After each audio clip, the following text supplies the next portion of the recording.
Good morning, everyone. On behalf of the ISO, I'd like to welcome you to the Interconnection Process Enhancements 5.0 stakeholder call to discuss the final proposal, which was posted on December 22nd.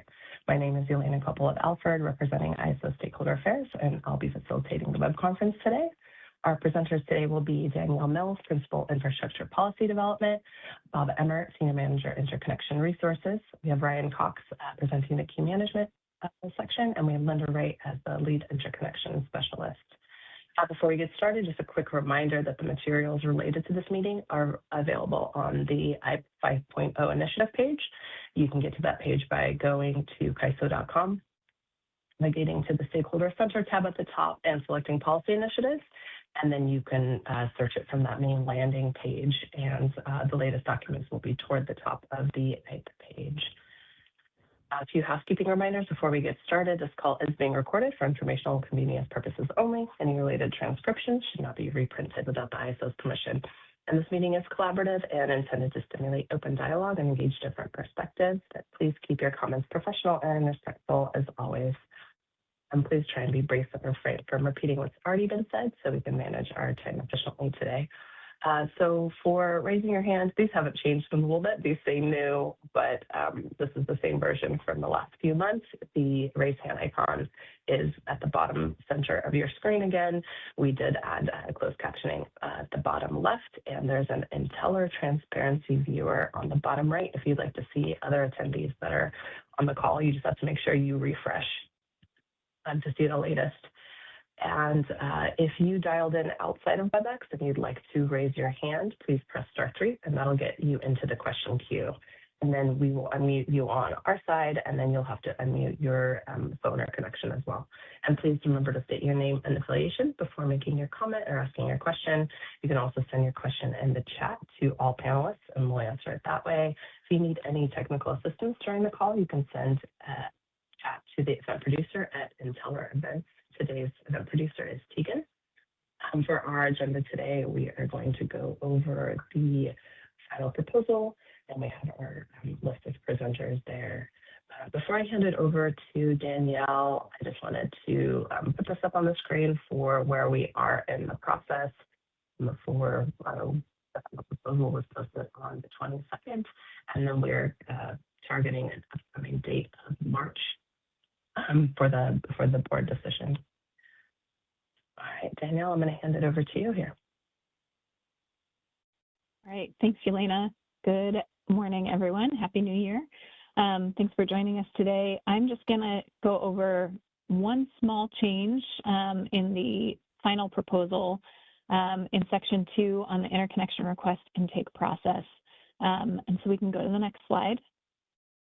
This is not a change from the draft final proposal. This is consistent with what was in the draft final proposal, and really just, as I said, a minor change to the element of non-load serving entity commercial interest. So as you recall, we have an opportunity in our interconnection request intake process where non-load serving entities are able to express interest in a particular project.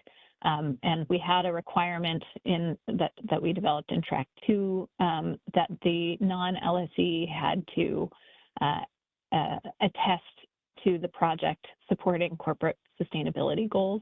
We are proposing to remove that requirement and just say that the non-LSE affidavit has to attest to the value of a project. So really just striking that that language about the corporate policy goal on sustainability.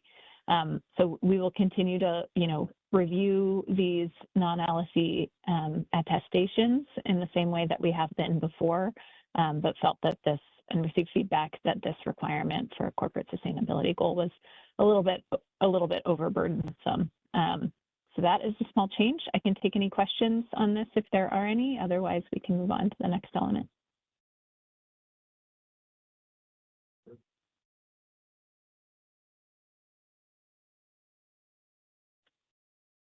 Okay, I don't see anything, so I think we can move to the next slide, please. And I'm going to turn it over to Bob Emmert for this one. Okay, thanks, Danielle, and good morning, everybody. So this item was pretty straightforward.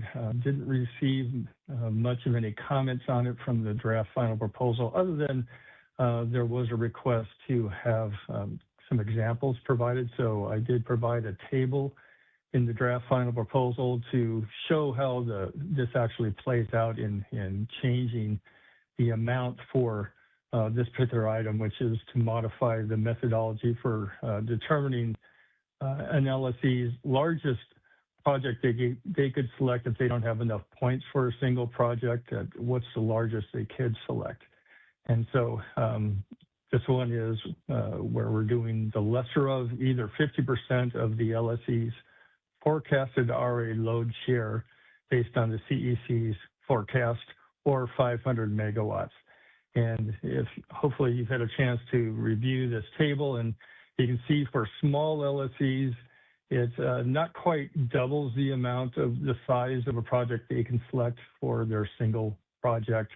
And really the bigger impact is that the large LSEs are limited to 500 megawatts, and no large LSE had any concerns with that. So why don't I open it up with that for questions? We have a hand from Susan Schneider.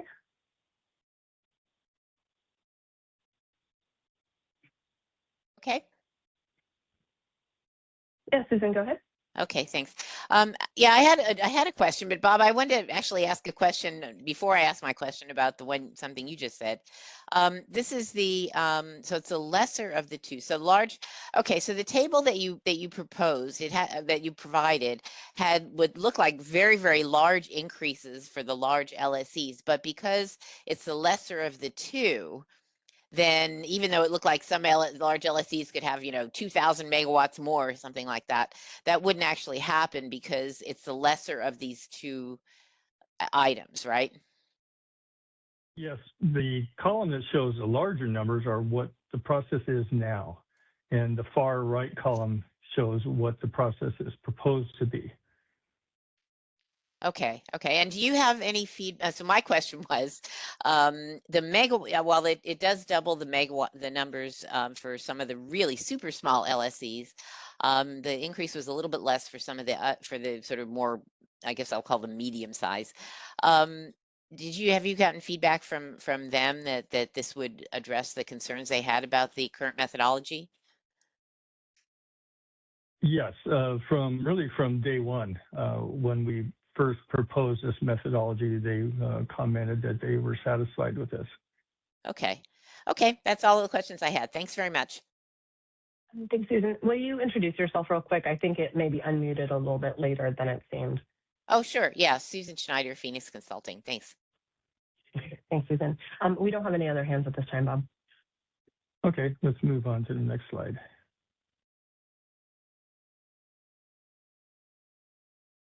This item is to fix something that we didn't really quite, we're not quite able to fully implement the way we had originally intended for going into coming out of the IPE 2023 process, where we went into the scoring process.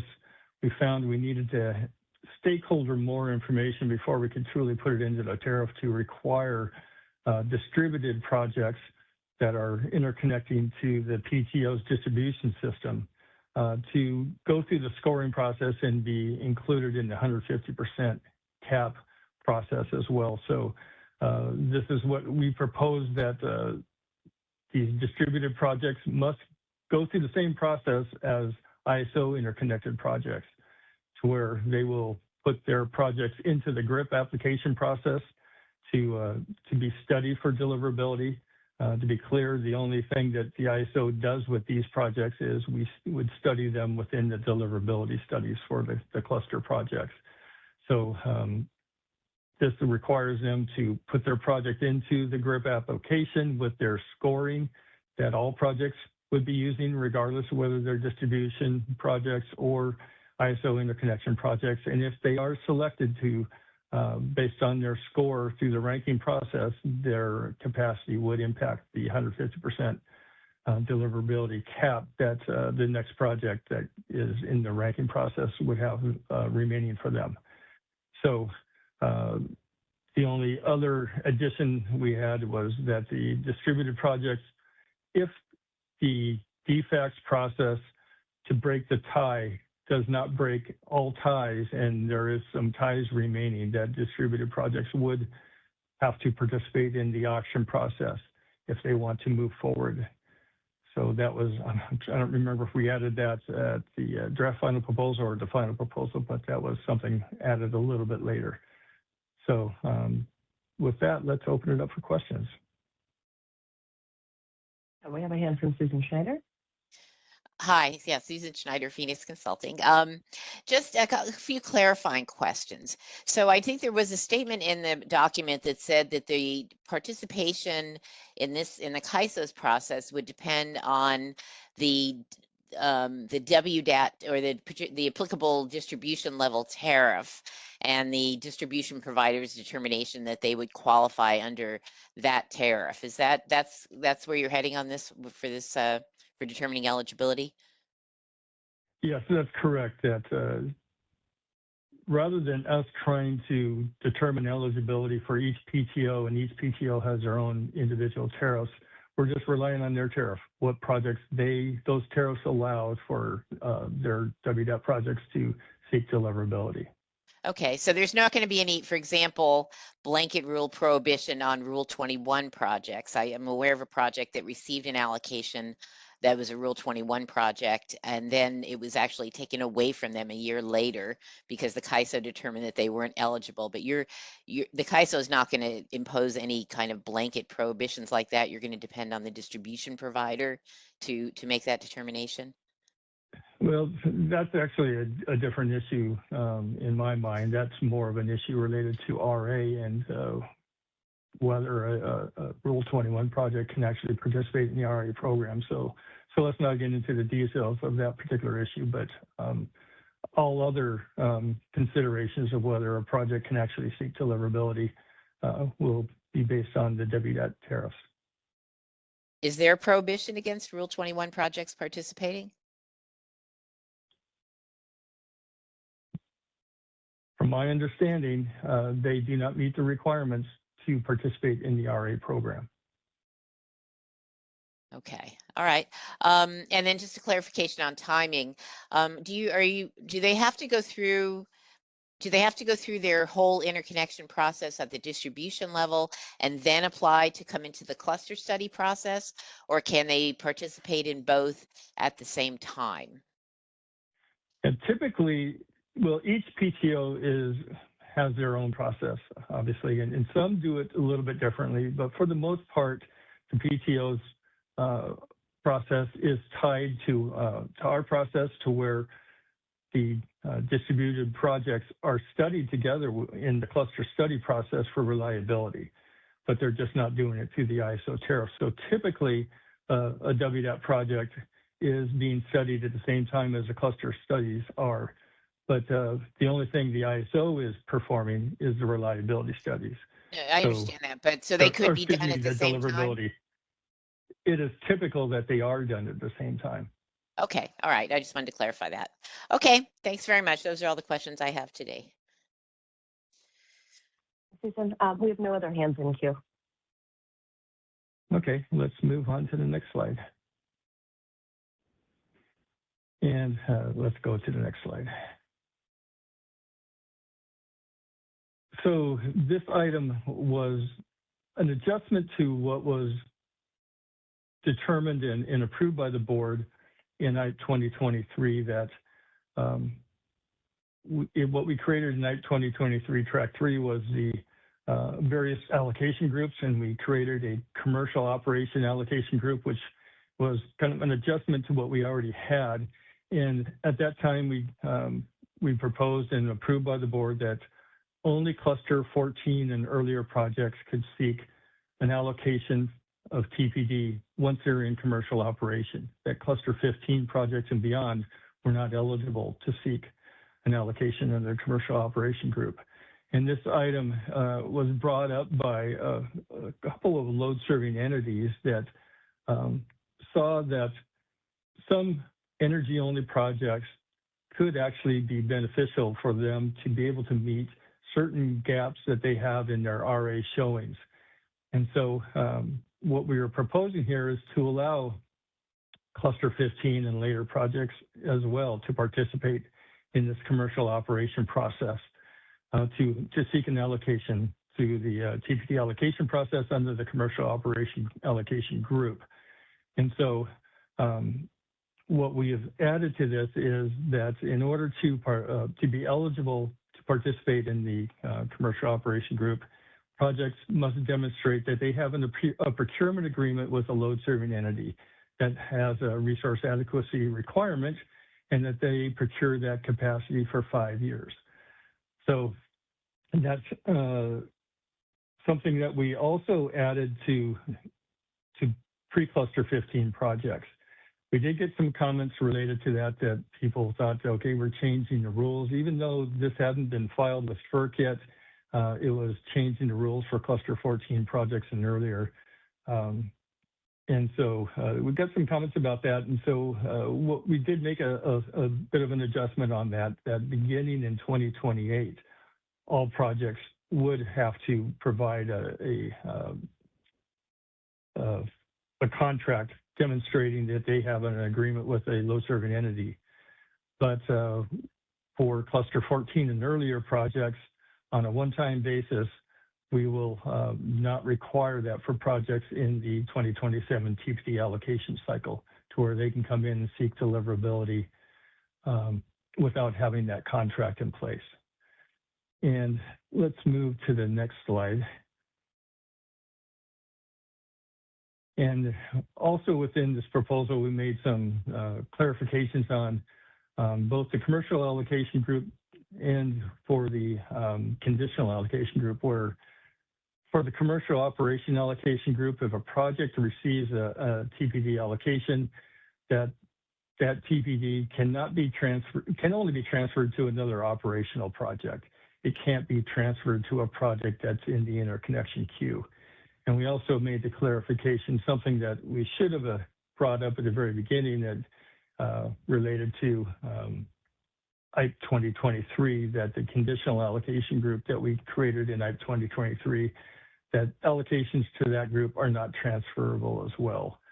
So that's something we added here as a clarification, that it became apparent that we saw some various projects doing things that we didn't expect, so we wanted to put that clarification in there. So with that, let's open it up for questions.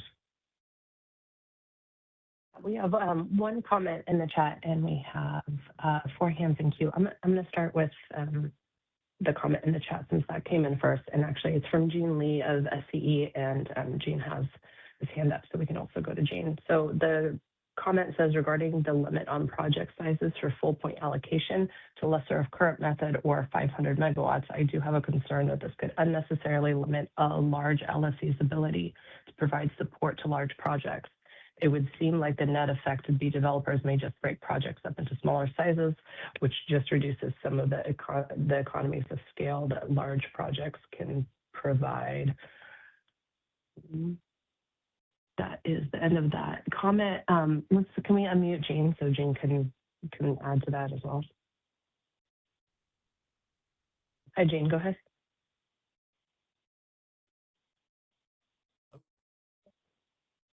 Yes, I think I heard the end of that. Go ahead and introduce yourself. Hi, this is Gene Lee with SCE. Can you hear me? Yes, we can. Okay, thanks.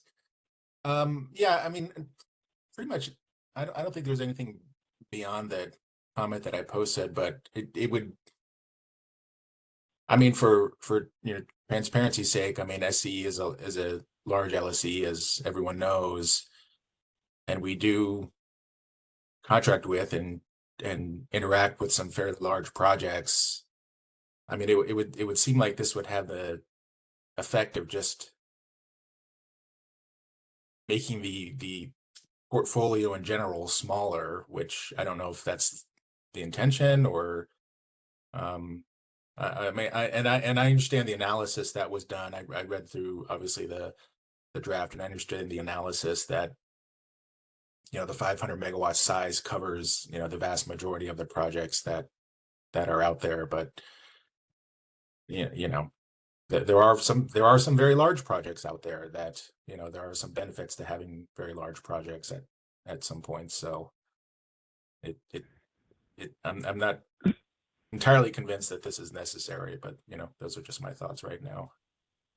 Okay, just to be clear, are you aware that this is only used if the point allocation process that is given to the load serving entities is so low that just because the amount of TPD that's available for a given cluster is so low that the points given to a project or to each of the LSE is lower than normal, to where they don't have enough points for the projects they're interested in. So if they want to select one project, that this would allow them to do that.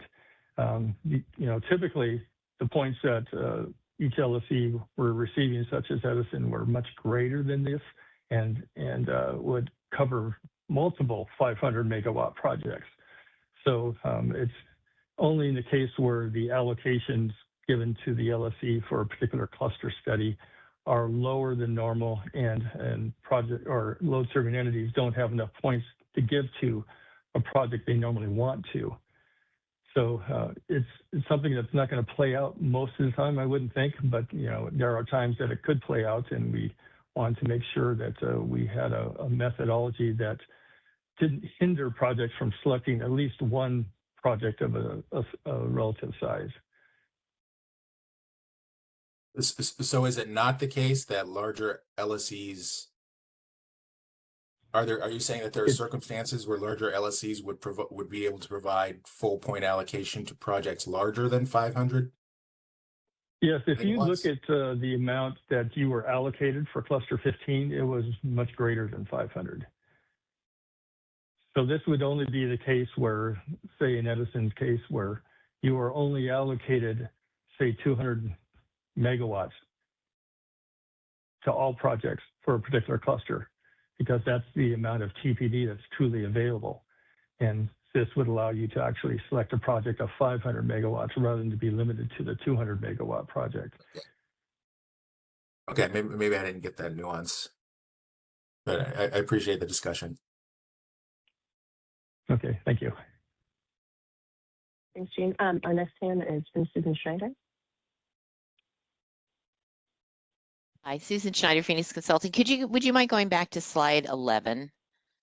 Because I have a few questions about this particular proposal. As you know, LSA did not favor this proposal. So I just have some clarifying questions.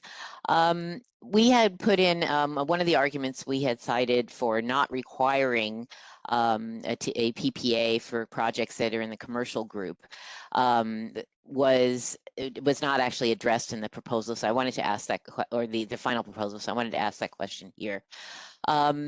Is it one of the benefits we saw to this is that projects that had reached commercial operation that could get a TPD allocation could fill a gap that we see in the market, and others probably know more about this than I do, but the CAISO has created a need for short-term RA for things like RA replacement, for RAIM, in other applications.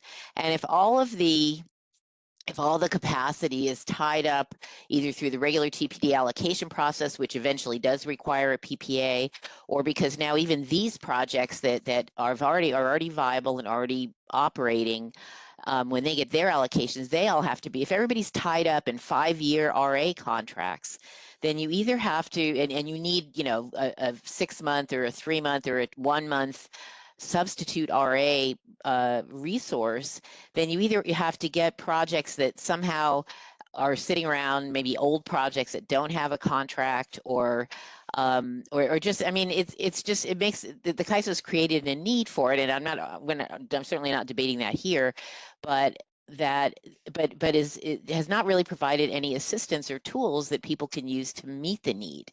And we saw this as one of the ways that people could reach commercial operation, be viable as energy only, so not need that revenue to be viable, but be able to offer that revenue into the market on a short-term basis to meet some of the other needs that the market has for RA. Otherwise, people have to contract for 5 years and for more than they need, and then have stuff that they don't use the rest of the time because when they just have it around for when they need it for substitute reasons. PPAs allow people to get substitute RA to maintain their payments when they have problems with their resource, maybe in the short term.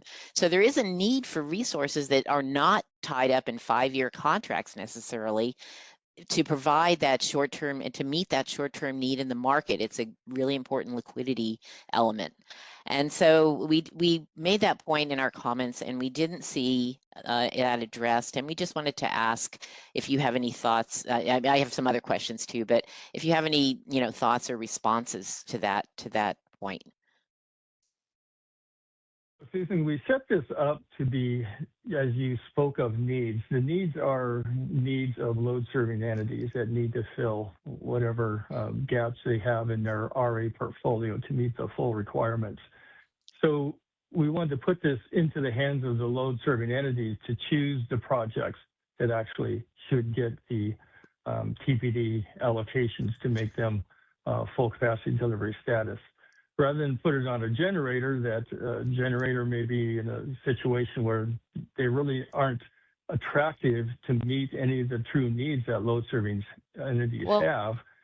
We want to put it in their hands. And then as far as the length of the contract term, I didn't get any comments from any of the load serving entities that were advocating for this, that the 5 years was inappropriate from their position. Well, the substitute RA requirements are not actually LSE requirements.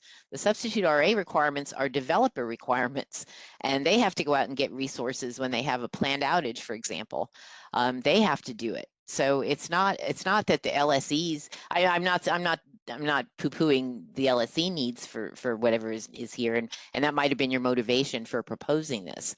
But what we're saying is it's the developers that have to go out and find resources that are not already contracted and tied up for multi-year contracts in order to meet these needs. And so it's a little different need than I think you're thinking about, and again was not maybe what motivated you to do this, but we saw this as a real benefit to having resources that are not tied up in 5-year contracts, that don't need those contracts for financing, but could offer that more flexible product to the market.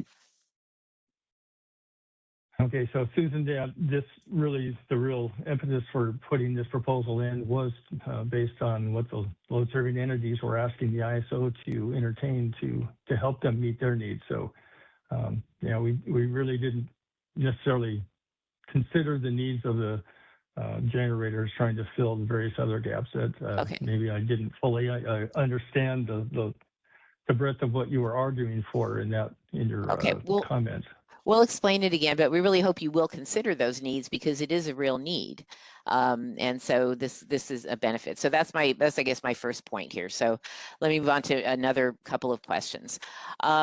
So the issue that in terms of changing rules for cluster 14 and earlier projects, there's a couple of issues around that. One of them is you already are, even in what you have not yet filed at FERC, you have already proposed to change it because those projects had unlimited ability before to seek a TPD allocation once they reach COD, and they did not need a PPA and they did not need anything, and there were no limits on how often they could do it. And in fact, they didn't even have to reach COD before. They could just keep asking every year they didn't get an allocation. They didn't have to reach COD at all. So just by making them reach COD before they ask now, that rule has already been changed. And so the fact that you now are going to put in because you've put this requirement on later resources, now you're going to put the requirement on earlier resources is an additional after the fact change. So we still have an objection to that. And also the idea that you don't necessarily need this. I know you said it wasn't intended to be a viability demonstration, but a system RA can be provided by any resource anywhere in the system. So if you're talking about system RA, which is mostly what most resources provide, the fact that an LSE is interested or not interested, the LSEs, at least in our experience, generally don't care where they get it from. That's why there's substitute RA provisions in PPAs. So there may be other attributes that they're interested in, perhaps for particular projects, but if you're talking about system RA can come from anywhere, and it's not, it comes from one project or another. It really doesn't make any difference, I would think, to most LSEs. So anyway, the idea that you want LSEs to be interested in a resource for RA purposes is not really, is not really logical. Okay, well, I don't necessarily agree with that, but just to speak to the process of making the change for cluster 14 and earlier projects, when we proposed that in 2023, we viewed that as something that was going to be diminished over time, that, over time, cluster 14 earlier projects that are energy only were the amount of energy only projects in that mode would be diminishing in the queue and it would eventually drop off. Here we are opening up this process for commercial operation energy only projects to get an allocation indefinitely, and it's the projects in the queue will only grow that are energy only that would be eligible for this. So we felt it was really in opening the door that much greater than we did in 2023. We really felt it was appropriate to make sure that everybody is under the same requirements, that that projects that are being selected by load serving entity is not based on their queue number, it's based on other conditions because everybody is on an equal playing field. So we feel it was important to instill that requirement for all projects in the queue. Well, and again, we'll put this in our comments, but it doesn't necessarily justify then, putting additional requirements on cluster 14 and earlier. I understand your contention that they are all equal, but the CAISO often has treated resources this way, where projects earlier are allowed to keep what they had, and projects later have different rules, and that sometimes happens. The other thing that is with this 2028 cutoff.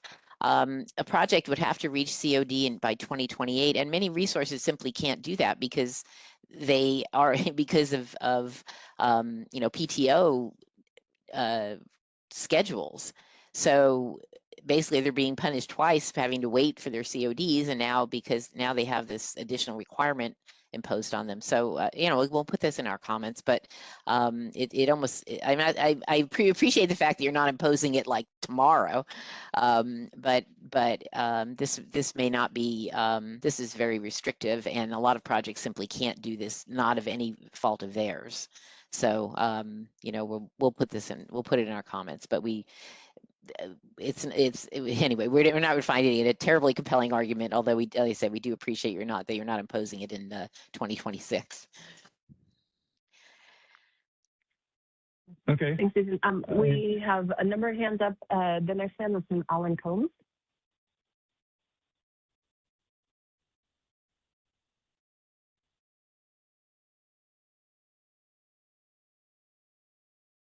Okay, Alan, you're unmuted on our side. You should also have a mute button on your side, and go ahead and introduce yourself.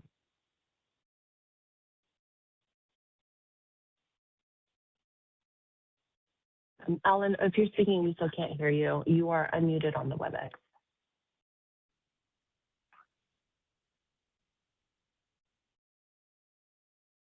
Okay, let's come back to Alan. Let's go to Nancy, and then we'll try Alan after Nancy's question. Morning, yes, Nancy Rader with the California Wind Energy Association. Like Susan, we're still not clear on the logic of your argument that EO projects need to have a PPA for, as you said, to demonstrate a project's true RA value to an LSE. And you said your proposal's responsive to LSEs and didn't consider the needs of generators. I guess we're confused because if a project is operational, it has RA value inherently. And like Susan said, it's immediately available to meet CAISO's system RA needs, even if it doesn't find an LSE buyer. And also when competing for TBD allocation, CAISO classifies a PPA under commercial viability. So I guess just to reiterate, the logic isn't clear to us. But especially if an EO project does have a PPA for its RA value, shouldn't in that case, or can you explain why in that case it shouldn't get highest priority for TPD capacity allegations since it will be immediately available to the market? You mean a higher priority than a full capacity delivery status project with a PPA? Yeah, because it also has a PPA and it's immediately available to the LSC to meet its requirements. Well, that's the process that we've had in place, pretty much from day one when we've had the TPD allocation groups. It was to put the projects that actually were seeking full capacity delivery status, that needed full capacity delivery status to be viable and actually have a PPA, that they would have the first shot at what the available TPD is. And it really does align with our intake process, where we are only allowing a limited number of project capacity amounts into the study process who are seeking TPD based on what's available. And so, they're in the study process based on a demonstration, at least in some cases, that a load serving entity is giving them some points, or at least they're demonstrating strong viability as a project to move forward. So we really feel that those projects that need and are seeking TPD from day one should have the first priority, and not that the available TPD should not be siphoned off, if you will, by energy-only projects coming in and taking that away at a higher priority.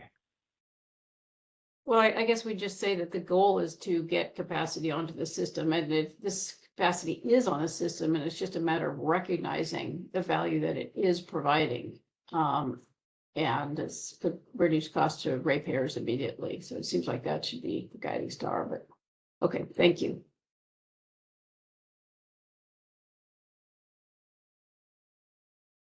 Nancy, can we try?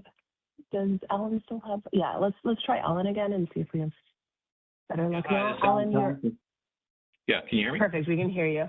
Yeah. Yeah, hi. Alan Combs with New Energy Works Consulting. Thanks for your patience.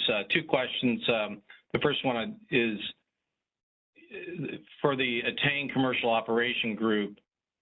I think we'll want a little clarity of when that happens. There's a date by which an affidavit is filed. There's a date that there's an allocation. Those are, as scheduled, are going to be early in the year. A lot of projects come online by summer. So, for example, if a project anticipates and can show progress of attaining COD, say in the summer of 2027 or 2028, can it qualify for allocation in that year? That's my question. So, yeah, so what we've always used for that criteria is they must be in commercial operation at the time they submit their affidavit, or at least by the affidavit due date. So you could, because of the current timing, you could lose, you'd have to wait on, basically a year to make the request if you came online. Yeah, if a project is anticipating to be online sometime after the TPD allocation affidavit due dates, yeah, they would have to wait till the next year. All right. Perhaps we'll have a comment on that. And the second question is in the final proposal, it says I-2023 Track 3 requirements for the new allocation groups approved by the board in 2025 have yet to be filed at FERC. I think I forgot that, to be quite honest. Can you clarify what aspects, I assume you mean the allocation process for cluster 15 and beyond have yet to be approved? And where would we go to see the most recent proposal? Is it in the final Track 3 proposal? Was there any additional clarifications or modifications made at the board meeting? I personally have lost track of where the current allocation policy is, if you haven't done for approval. Yeah. Okay, so to summarize it, hopefully pretty quickly, in I-2023 Track 3 is where we made adjustments to the TPT allocation groups and process. And there were no changes made to cluster 14 and earlier, those at least for the 2025 allocation cycle. So the changes that came out of Track 3, we decided not to send those to FERC and have those put into the tariff until after the 2025 TPD allocation cycle is completed, because we thought it might create confusion as to what the rules really were for cluster 14 and earlier projects going through the 2025 cycle. So our plan is to send those to FERC, file those with FERC after the cycle for 2025 completes. It's scheduled to provide the information at the end of March of 2026. So if you want to look at what the proposal is, take a look at the final proposal that's still posted for IPE 2023 Track 3.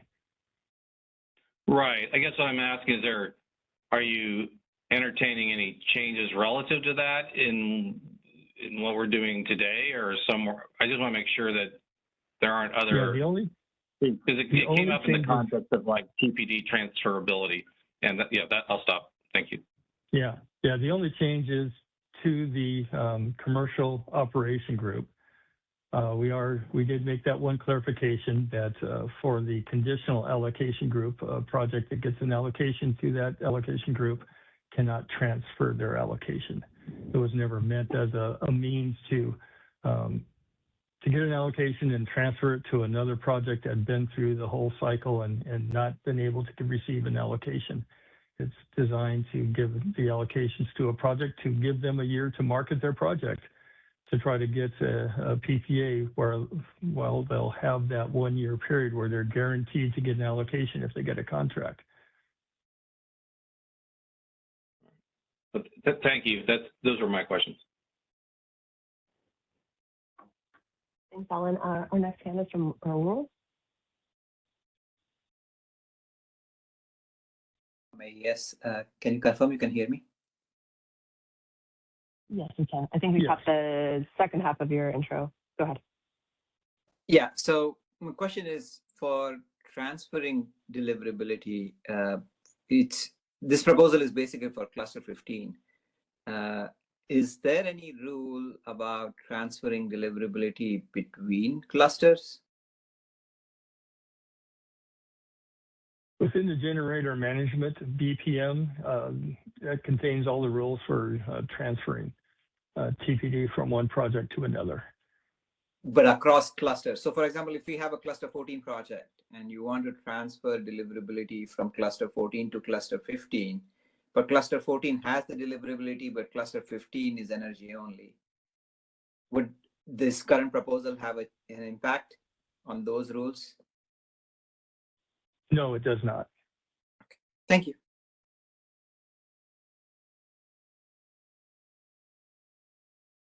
Okay, thank you, Raul. Our next hand is from Melky. Melky, I know you have some questions in the chat. Do you want to just say them out loud and we can just go from there?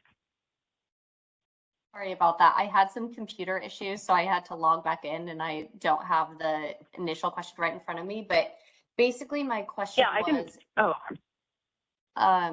and it relates, I think Nancy, again, she was speaking right as I logged back in, had a comment that was kind of similar about why commercially operational projects are allocated TPD after projects in the PPA group, even if they have a PPA.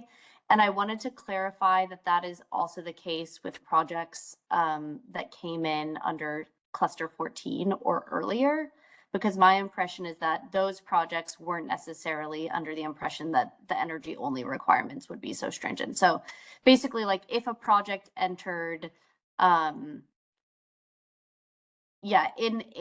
cluster 14 or earlier and was energy only when they entered and then comes online and gets a PPA, would they be allocated after the PPA group, even though they have a PPA? So just confirming that. And then also if a project came in as having deliverability status initially, but then came on as energy only, but then later gets a PPA and tries to get a TPD allocation again, would they be treated as energy only or as a project that would be allocated in the PPA group? Yeah, so to answer the second part first, we will treat a project as under its current situation or current conditions. So if it's energy only at that point in time, that's how we will consider it in this process.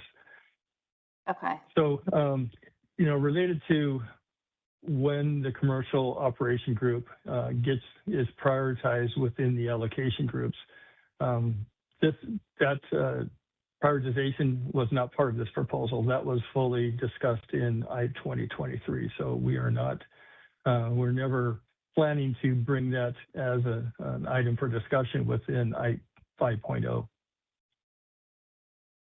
Okay. But just to clarify, if a project comes on as energy only and then gets a PPA, if they then seek a TPD allocation, they would be allocated second after the PPA group, even if they have a PPA. That's correct. Okay. And even if they are cluster 14 or earlier? Yes, that's correct. Okay. Thank you. Thank you, Malky. Our next hand is from Jean Lee.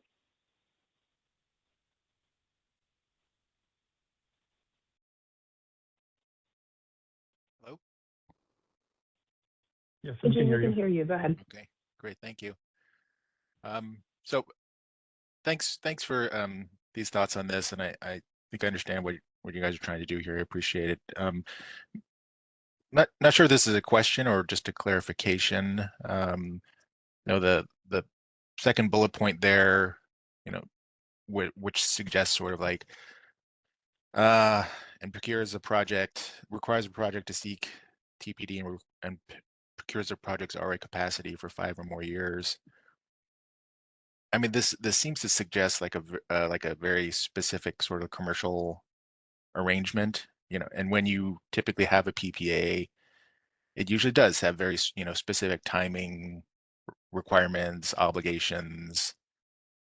I mean, just off the top of my head, this could be a little challenging just because, I mean, obviously the PPA was contemplated originally as energy only, and it's unclear when a project would get deliverability, how much deliverability it would be allocated, or even if it would get deliverability. So I think my only comment is that it might make some very specific contract language a little bit challenging. So I was wondering if you had any thoughts, or whether such a procurement contract or PPA could be a little more general rather than specific about how the mechanism for procurement and providing the RA would could be done. Yeah, we did get some comments related to, could we do something lesser than a full-blown executed PPA? And based on ISO experience, if we don't actually require that level, we've seen a lot of, frankly, gaming of the process to say, oh yeah, I've got this and that, and that qualifies, and I should get an allocation, and then not see it play out with those type of projects the way that it's portrayed to us. So we really felt that we needed an executed PPA. We have talked it over with legal as to how much criteria we could possibly put into the BPM versus the tariff to allow us to gain some experience and to make adjustments as we think is appropriate over time. FERC does require us to put anything that's a rate term or condition into the tariff and not the BPM, and this falls into that category. So we've talked with legal, and as they draft the tariff language that we will file with FERC related to this, we'll try to provide as much room to put more detail into the BPM so that we can adjust things over time to really try to make this work to the best for everybody that's involved in the process. Okay. All right. Thank you.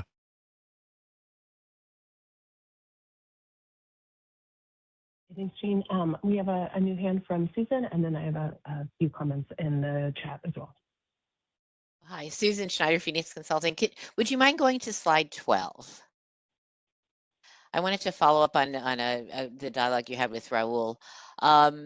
So if you're allowing projects that are reach commercial operation to seek a new TPD allocation, then wouldn't it make sense to say that they also could, once they reach COD, and that they could accept a TPD transfer from another project, even if it's a cluster 15 energy only project, they reach COD, if they can take what you referred to as siphoning off deliverability from, the pool, then is there any reason why they wouldn't be able to accept a TPD transfer from any other project once they have reached commercial operation?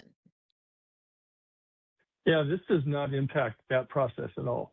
That's something that is allowed at this point. So, Well, I think you you do have to clarify it though, because the original proposal or the original provision for under Appendix KK is if a project is, was energy only, there no way ever through transfer, through allocation, through all the, you had gone through. I remember it was in the transmittal note to FERC.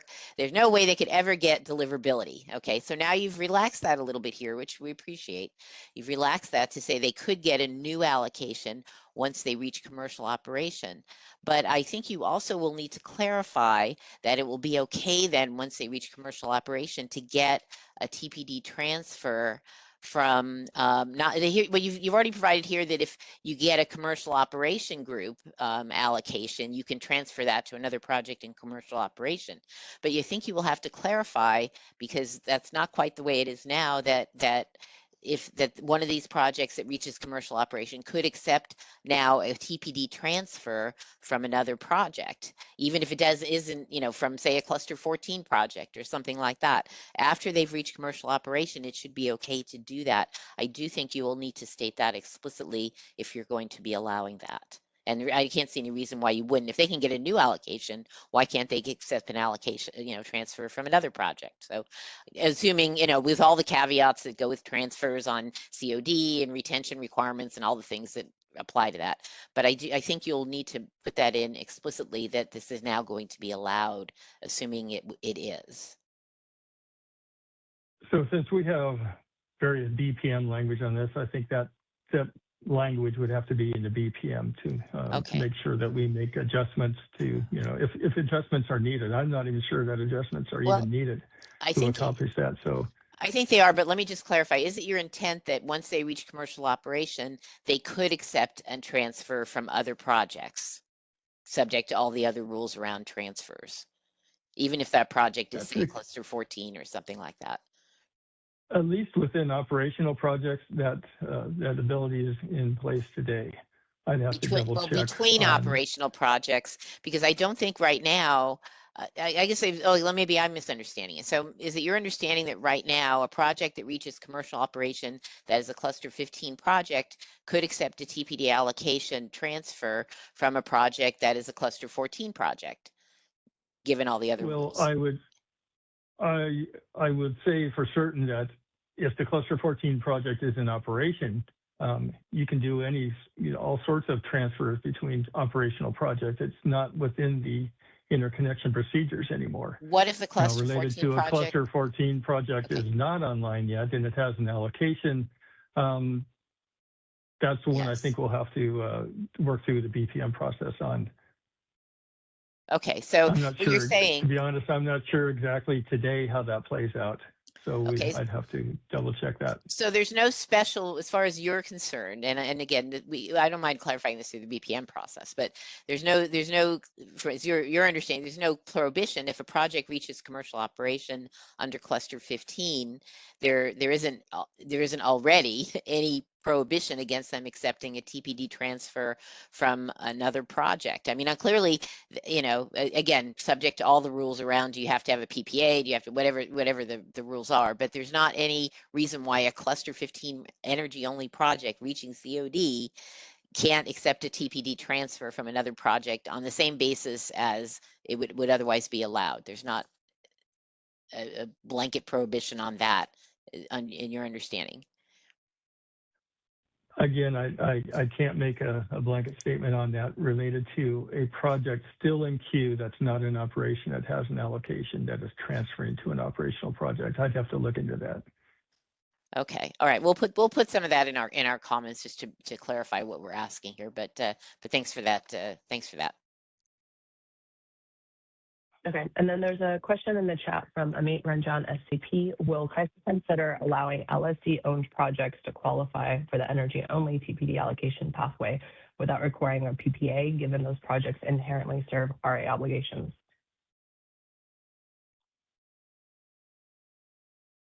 I think that's something we're going to have to clarify in the BPM because, yeah, I would agree that that should be allowed. And typically, a project or an entity is not going to do a PPA with themselves. So we'll have to make clarifications to allow that. But yeah, that's not something we would want to inhibit in any way. Okay, and then there's another question from Amit asking also, how does CAISO plan to address opportunities for energy-only projects located behind transmission constraints to seek TPD, particularly for long lead time resources or projects aligned with CPUC policy needs? Could this be considered as part of a future track? That would have to be considered as a future track because currently the process is that if a project that's energy only seeking an allocation, it has to go through the study process to determine if it is behind a constraint. And if it is behind a constraint that would require a network upgrade to be built to make it deliverable, it would not be eligible for an allocation. So that's been our longstanding process, a way of handling that. If there were some comments related to that issue, but that's something that we're not willing to take on at this point in time, but would require a different track or a different future ITE to consider allowing that type of thing. Okay, thanks, Bob. That is all the hands and all the questions that we had in the chat. Okay, and I think at this point, I'm turning it over to Ryan. Okay, let's go to the next slide. Hello, this is Ryan Cox, Queue Management Specialist. We can go ahead, go to the next slide. So this is regarding the management of stagnant projects in the queue. Stakeholders generally supported the idea of policy that would improve the management of those projects. But we received significant pushback on the idea of a 3-year limit for COD extensions. So that has been removed from this proposal. And now the proposal is just the applying commercial viability criteria, including a PPA that matches the project status, even for energy-only projects, for any project that extends beyond 7 years in the queue. So again, the PPA must match the project's criteria, so it must have the same TPD status, technology, capacity, POI, etc.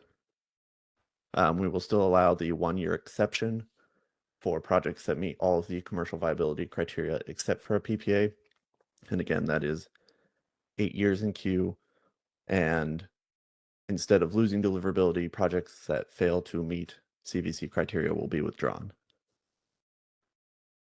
So that is the proposal. Do we have any questions? Yeah, Ryan, thank you.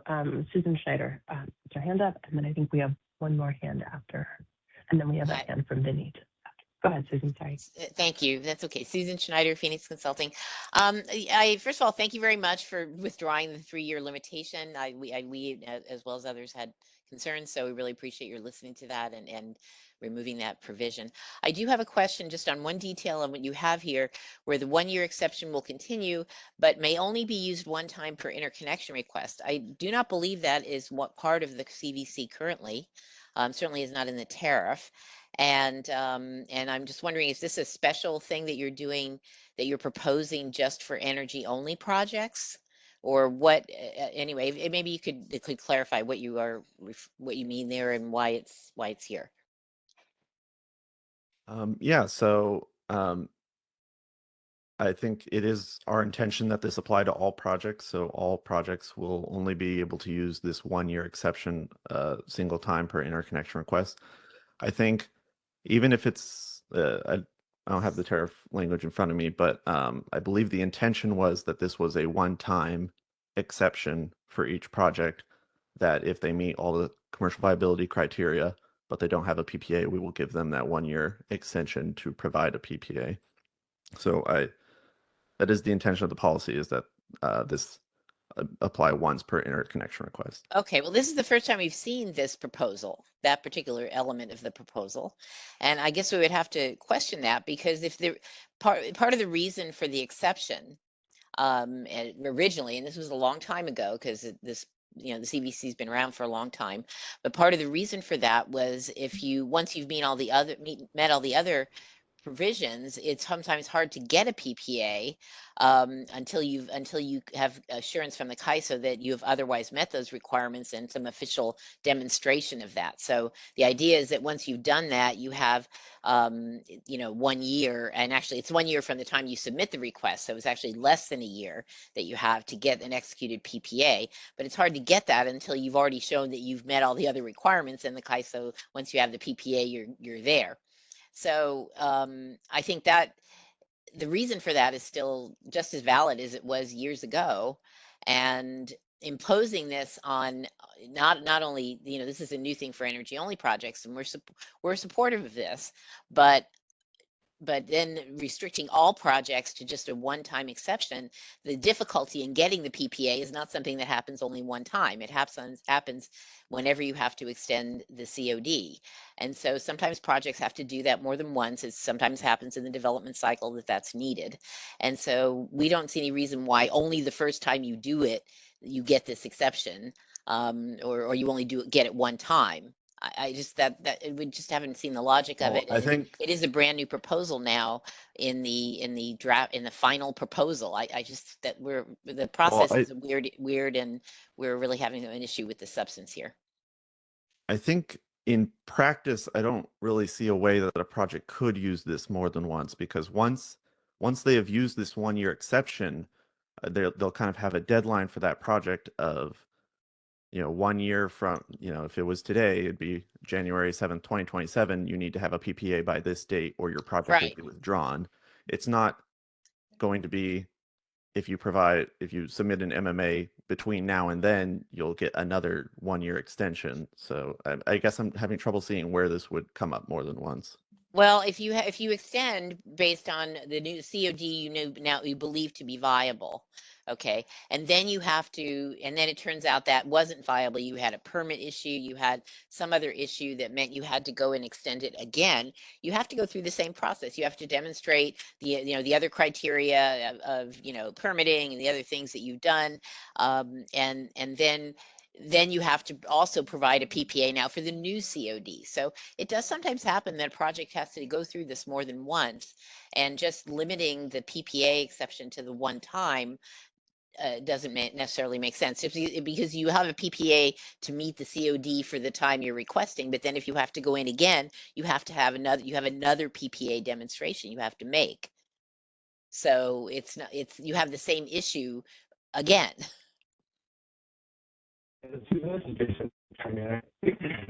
Jason, it's hard to understand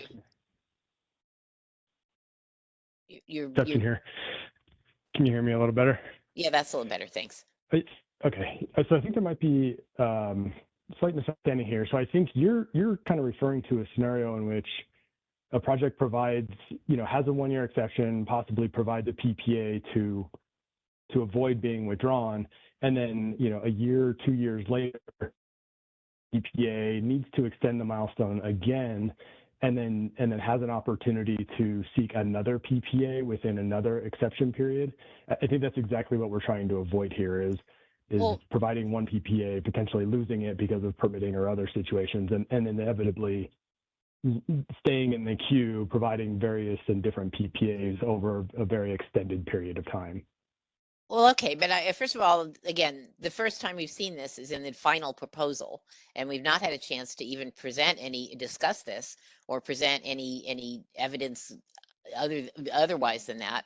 And yeah, sometimes it does happen that you have permitting, you have other problems, and you do have to go get another PPA. But if you're able to do that, and that PPA does support your new COD, then what's the problem? I guess we're not seeing an issue here. And again, we But have not had time Yeah. to air this issue or so vet it in any way. so this is Ryan. If you have a PPA, then you don't need the 1-year exception, even if it's a different PPA. And again, once you've met the CVC criteria, like we're already have an annual review, an annual demonstration of this CVC criteria. So I think, again, I understand your point, but I can't envision the scenario where a project meets the CVC, uses the 1-year exception, succeeds at providing for the 1-year exception, but then needs the 1-year exception again at a later point. Because at that Well, point, they have a PPA and they're going to have to meet the annual demonstration to continue providing a well, PPA they have anyway. a PPA and they have to meet the annual demonstration for the COD they have requested. When they have to request a new COD, they have to come in and say and show, their site exclusivity now is extending longer and all these other things they have to demonstrate, and they will have to come up with either an extended PPA or a new PPA to support the new COD. It's the same exact process over again. And so again, we could probably come up with some, instances and discussions about this had we known that you were going to be making this proposal.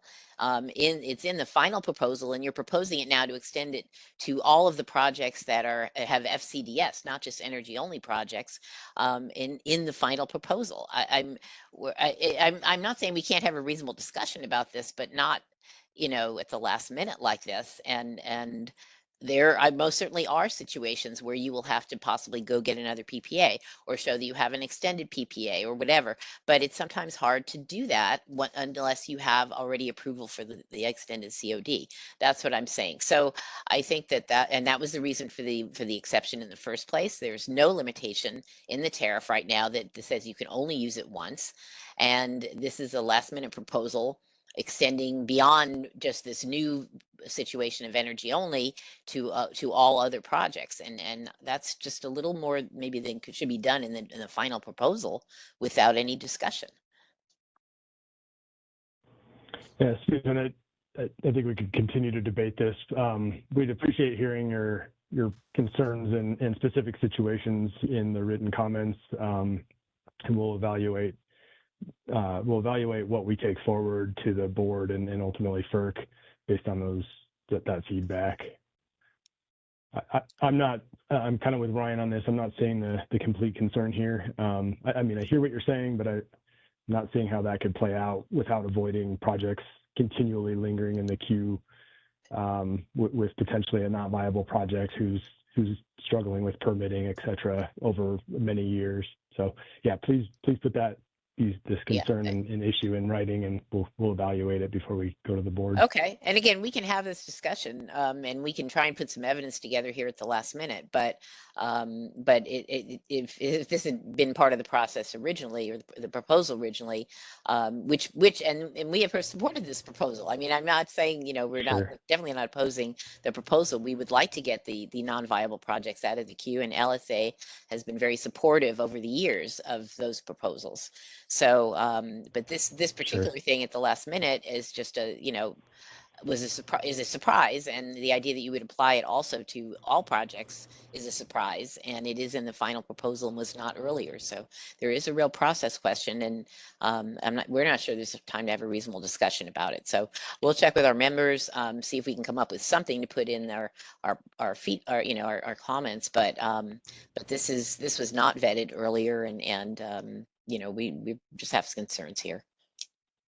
Yeah, just to be clear, this proposal has always been intended to apply to all projects in the queue. It was never bifurcated into 15 and forward or 14 and earlier. No, we know, and we had assumed you were Okay. applying the entire framework to energy only projects, which again we didn't have a problem with. This used only one time per interconnection request is not part of the current framework. It's not in the tariff, and so that's the issue here. Not the rest of it is fine, okay, but that is a surprise. And so it's not part of the current tariff, the current proposal or the current framework. And we do agree it could be, the whole framework should be used for both, but not this last thing that you've just now added.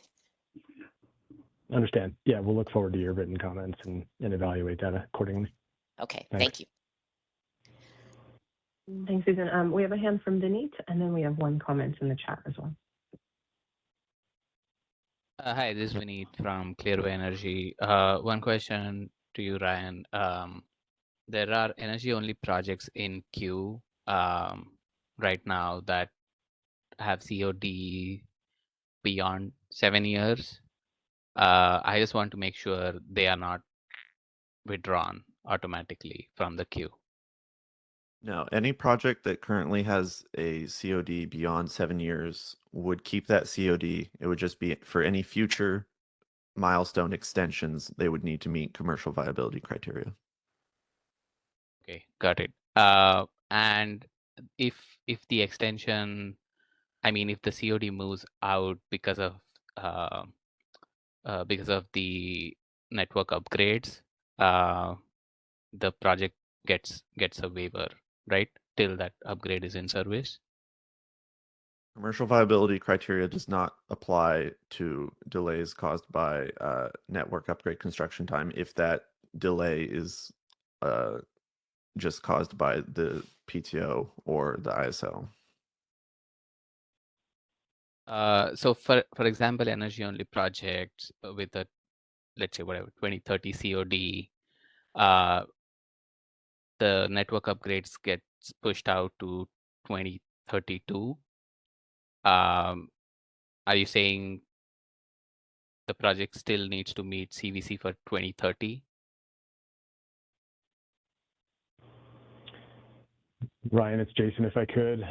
I think to clarify your question, right, the question is why the upgrade got pushed out to 2032. Is it inaction of the interconnection customer and the customer is then required to submit a modification request to extend the milestones, or if it's truly a singular caused issue of the PTO delaying construction activities? So again, it's hard to blanketly answer that question. We'd be looking at that on a case-by-case, project-by-project, upgrade-by-upgrade basis, if and when that occurs. Okay, got it. So I think what you're saying is, if it's like a GRNU type of upgrade, which is on PTO system, and so long as IC has funded the upgrade, but PTO's timelines have pushed it out, the project gets a waiver and it can extend COD without needing to show CVC.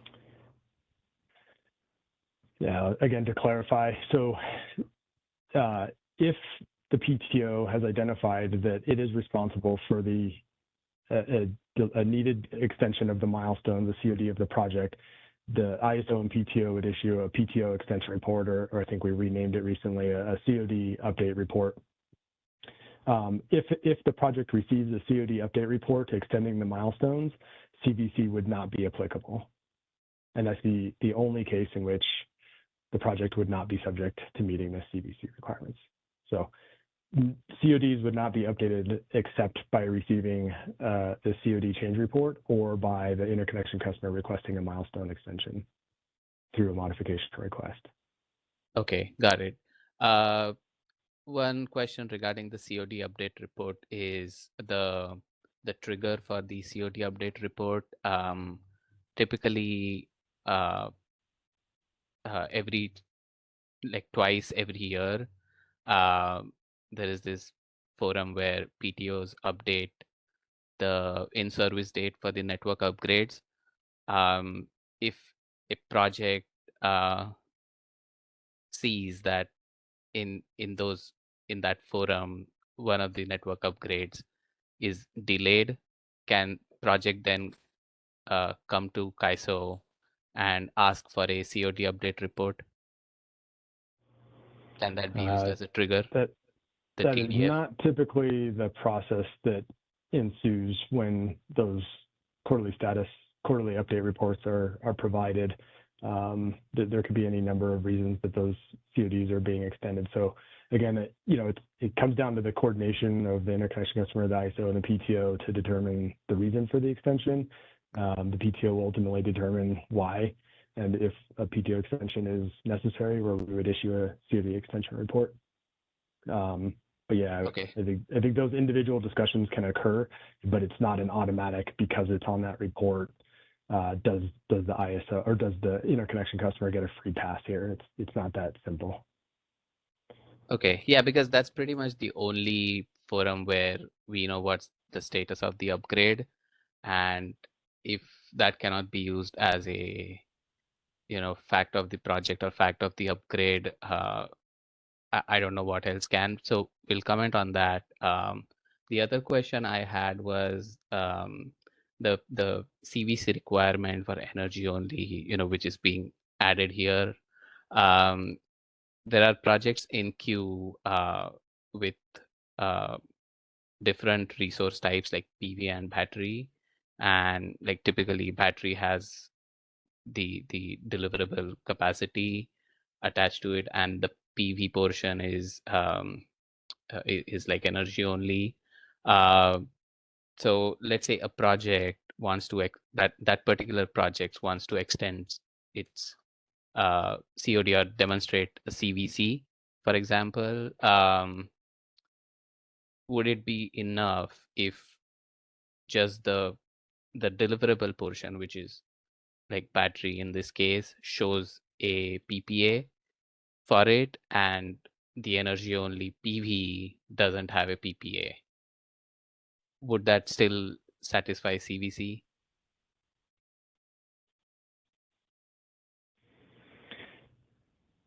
I believe the answer would be yes. We'd be looking at the total capacity of the project relative to what's going on, and assuming the battery and PV is a hybrid scenario, and the deliverable portion of the project is associated with the BESS, and the PPA is for the BESS, then we would count the project as having met that criteria.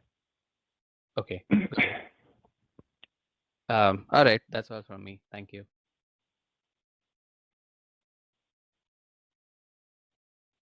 We have a Councilman Towson next. Gasali, Fullmark Energy. I have a hypothetical that I'm trying to work through here on the CVC question. So assume the interconnection request happens in 2020 and then the COD is 2029. And obviously CVC is deficient. If there's an MMA to say change the COD out to 2031, that happens right now. But it isn't accepted until this role change happens. Does the MMA get judged on the role change, prior to or does it get judged prior to the role change, or does it get judged after the role change?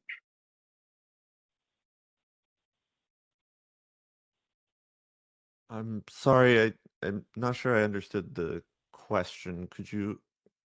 I'm sorry, I'll repeat. Right. So yeah, thank you. Again, request is put in at 2020. Let's bring the COD closer. Say it's the COD is in 2027, right? And we want to extend the COD to 2029, and we submit an extension request through an MMA in January, right? And this goes to the board in March, gets accepted, and our MMA, which obviously it's sort of 90 days, whatever, but our MMA has not been approved in that time.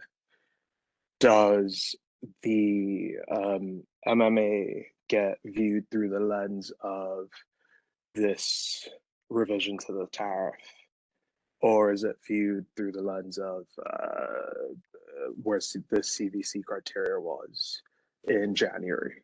Is that clear? I see. So you're asking if the enforcement of this policy will apply to any MMAs that have been submitted before yes. it takes effect. Yes. Jason, let me know if you feel differently. I believe any MMAs submitted before the policy officially is approved, would still be processed under the old criteria. Yeah, Ryan, I agree with that. Yeah, we wouldn't be able to enforce this current policy proposal until it's approved by FERC and FERC rules on the order. Great. And just to clarify a bit of nuance there, right? It would be MMA requests for energy-only projects today requesting to extend their milestones. Any project requesting, any SCDS or PCDS project requesting to extend its milestones would still, I guess the current policy would still apply, where that project without meeting the criteria would be converted to energy only. Right. Yeah. Okay. And on this sort of like WDAT aspect, would say this portion of the tariff change affect WDAT projects as well? The CAISO does not currently administer commercial viability criteria for WDATs. Okay. So no. Yeah, Ryan, I would agree with that, and I would expand it by saying we would expect the PTOs to likely implement consistent policy with what the ISO implements here going forward. Okay, perfect. Thank you. Thank you. That is, I think we have one new hand as well. And we had a question in the chat from Jerry Melcher. When does commercial viability criteria go into effect?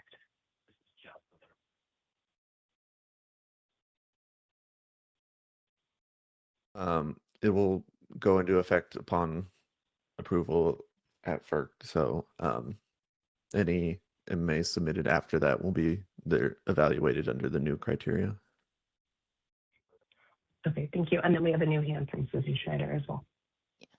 Yeah, hi, Susan Schneider, Phoenix Consulting. I'm sorry, I just had a couple of clarifying questions about the discussion you just had with a couple other people. So, well, you said you don't apply CVC for WDATs. I'm sorry, you do apply CVC for WDAT projects that have deliverability allocations as far as the retention of their deliverability, right? Retention is technically different than CVC. So they do go through the retention process. Okay, let me clarify the question.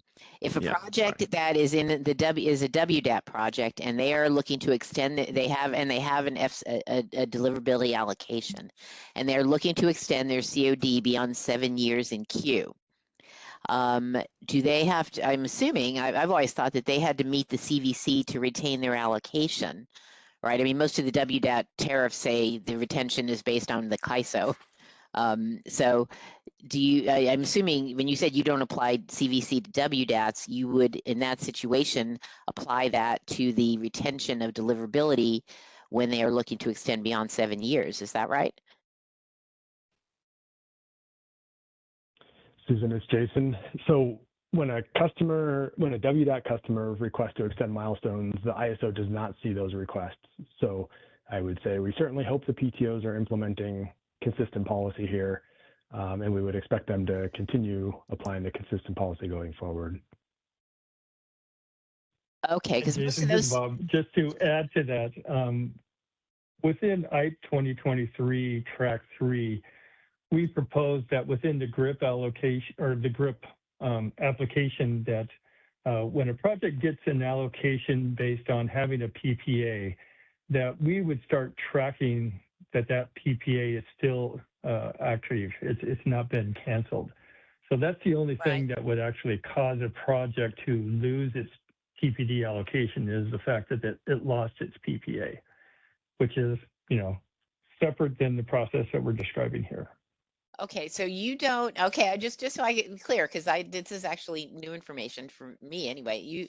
If a project is a WDAT project and they're looking to extend their COD beyond 7 years, they're not required to demonstrate CVC to retain their allocation. According to the CAISO tariff, the WDETs technically don't apply directly to that, so we would have to look to the Well, okay, but WDET most of the tariff WDAT to tariffs confirm. reference the CAISO tariff for deliverability retention. Yeah, so that's, So I go again, back to what I Susan, said we earlier. would be tracking their PPA. If they still have a PPA, they would not lose their allocation. Even if they go beyond 7 years, they don't have to show you anything else. They're going to keep their allocation as long as they have the PPA. They don't have to meet any of the other And to be CDC. clear, the load serving entities will be validating whether they still have a PPA. So if the off-taker is willing to accept their change of COD without canceling their PPA, they would not lose their allocation. Okay, so they don't have to demonstrate it, permitting or site exclusivity, any of that stuff. They don't have to do that. That's not part of the allocation retention process. Very interesting. Yeah. Okay. Well, this is Jason. Just to clarify, so yeah, the TPD allocation process is slightly different than the CVC process through the No, I the understand. PTOs. I know we're talking Yeah. about. We're talking So- about the COD extensions here in CVC. I get what you're talking about here. So Susan, just to clarify, that demonstration should be completed through the modification request with the PTOs. The ISO doesn't get engaged in that.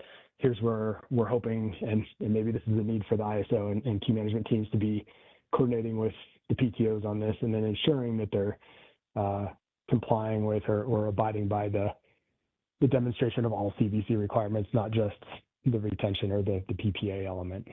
So Okay, but they don't have to do anything as consistent. far as you goes. As far as you, they don't have to do anything.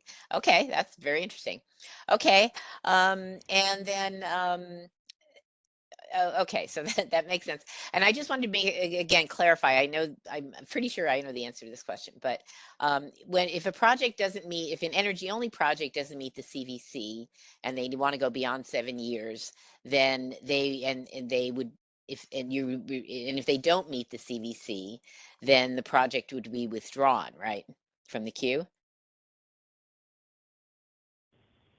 This is Jason. That is correct. Susan, I'm sorry. Okay. Okay. Yeah. Okay, but if they're if they're a project with deliverability and they don't meet the CVC and they want to go beyond 7 years, that you will continue to just convert them to energy only and not withdraw them, right? No, so this No. would apply to all projects. So projects with deliverability would also be withdrawn. Converting them to energy only would kind of be a weird middle step because they'd be converted to energy only and then they would immediately not be able to meet CVC anyway. So I don't. Yeah, just to add, to clarify, right, essentially what we're doing here is removing any conversion to energy only from the system, both, through this CVC policy change and then with the updates and clarifications about the way in which projects can enter the queue, seek a TPD allocation, and ultimately withdrawn. We're no longer converting projects that are entering the queue or that are in the queue as FCDS or PCDS. You either proceed forward with what you've requested and continue to demonstrate viability, or you're withdrawn from the queue. Okay, I think that actually the idea that you are, again, this one time per thing, I'm not going to get into that again, but the idea that you are changing the CVC for projects with deliverability, I think is a different thing than just imposing CVC on energy only projects. So that actually, what you said just now, that a project would be withdrawn, that you're taking away their ability to just convert to EO and proceed potentially. I get what you're saying, and I want to give that some thought about, well, now you'd have to, if you're going to go beyond the 7 years, now you still have to meet the CVC.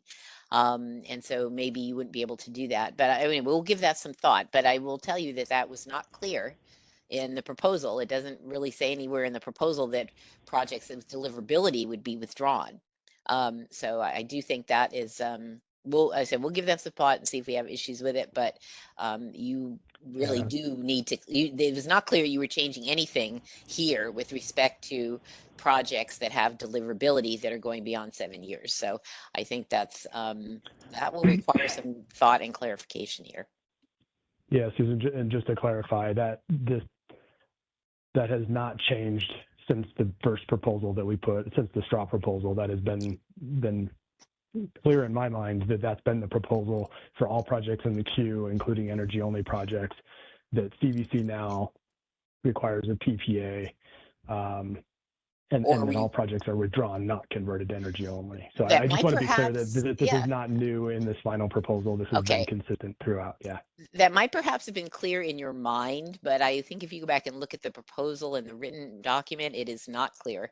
Again, I do not know that we'll have a problem with that, but I do think you will want to clarify that, especially in tariff language or whatever, because the idea that you were changing anything at all for projects with deliverability in this proposal, this particular part of the proposal was actually not clear. And so, okay, well, I've made my point, so that's all I've got. Thanks so much. And we have a hand from Vinith.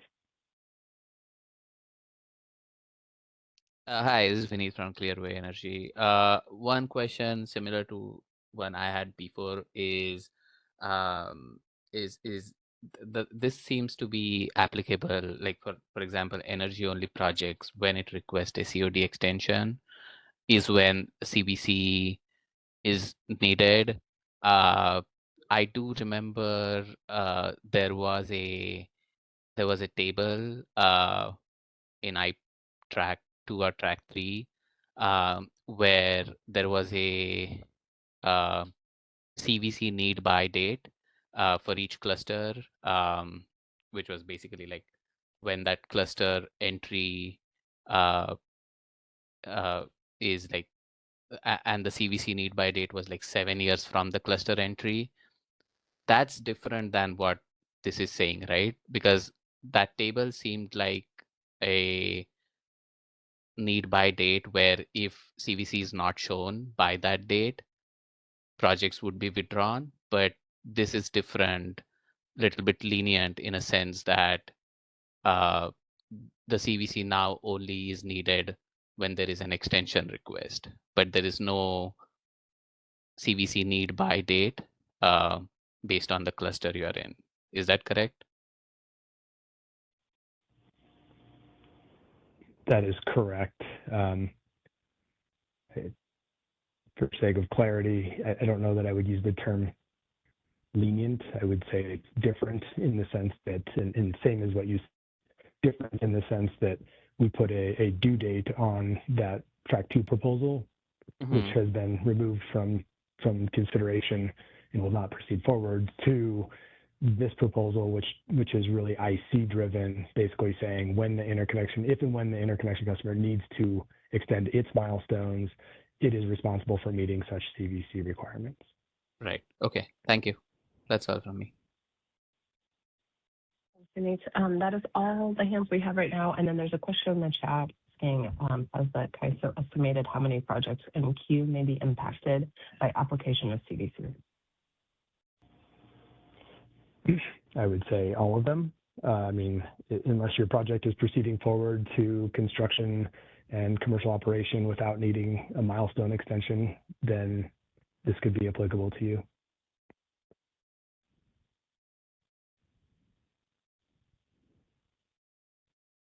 Okay, thanks, Jason. That is all the questions we have.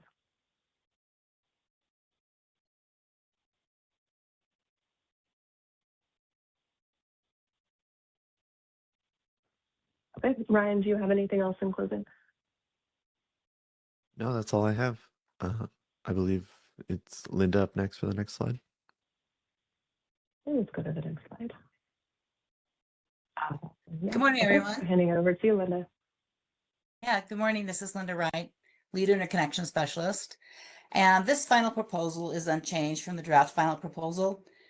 These items are enhancements requested to tariff Appendix KK 14.5 that outlines the study process for projects interconnecting to neighboring systems that may affect the ISO.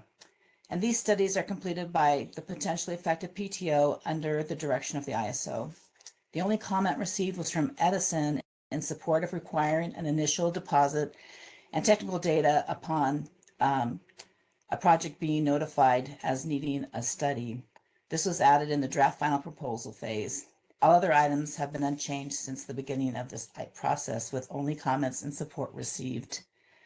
So are there any questions?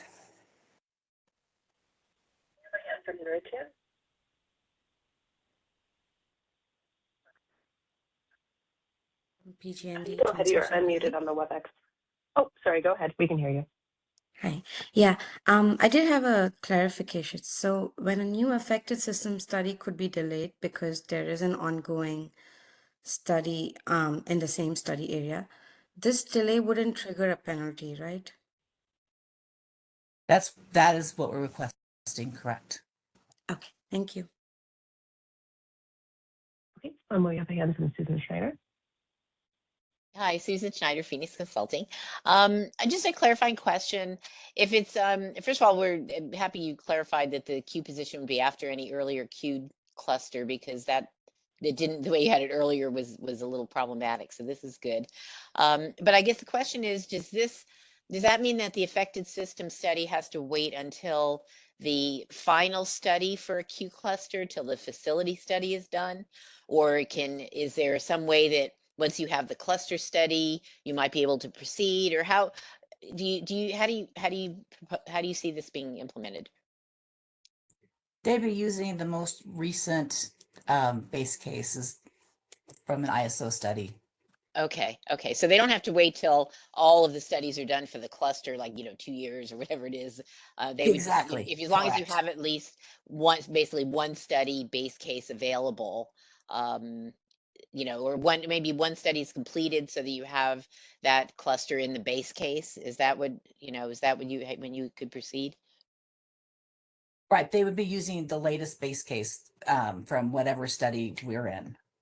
Okay, well, so I'm sorry, and I apologize for being dense, but let's say a cluster comes in and it's like cluster 16 and they're under study, and then you get one of these affected system applications.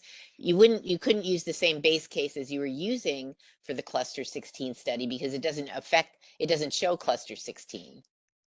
The base case would be for that study would be without cluster 15, right? So you would have, or excuse me, 16. So you would have to wait. Would you have to wait until the first study is done, and then that cluster could be incorporated in that base case for the affected system study? And I'm not a powerful engineer, so if I've messed up the terminology, I apologize. It's my understanding from the input from the PTOs that they would use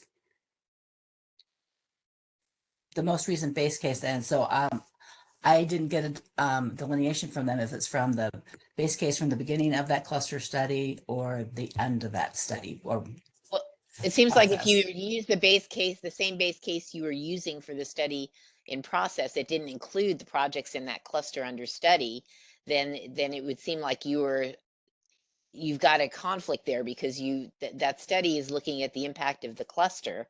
And then if you don't incorporate the cluster in the base case for the affected system, then you're not sequencing them after the cluster. Am I making sense? Yeah, I understand what you're saying, and I Okay. can get that clarification for you, because I am also not an engineer, and so Okay. We share that affliction, I know. I certainly, Susan, can get that clarification for you.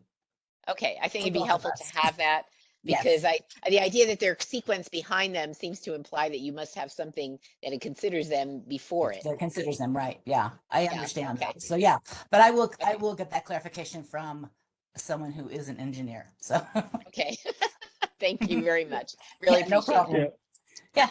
Okay. Yeah, Linda, this is Bob. I believe we would have to have the results of that cluster study so that we know which mitigations are in place for that particular Yes, cluster exactly. that these affected system that makes projects sense. would not have to Okay. duplicate. And you're an engineer, right, Bob? Yeah. Okay. So that makes Great. sense. That does make sense. So thank you, Okay. Bob. Thank you very much. Appreciate it. We don't have any other questions in queue, Linda. Thank you. Okay, thank you so much. Okay, we'll go to the next slide. Yeah, thank you. This one's mine. So this is a pretty straightforward item where for cluster 15, and this was based off of the FERC 2023 order that the commercial readiness deposit would be required by the close of the interconnection request window.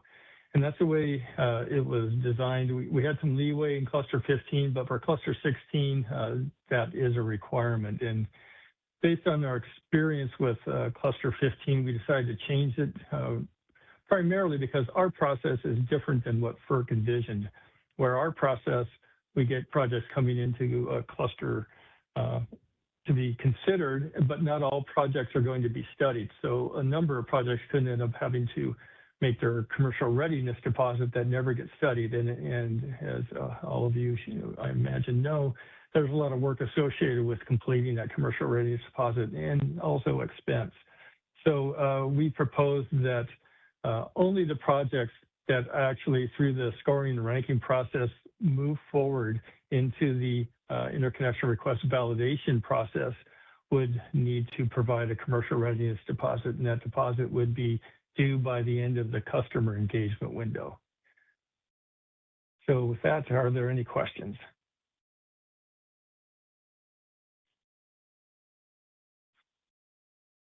I'm not seeing any questions or hands. Okay, let's move to the next slide.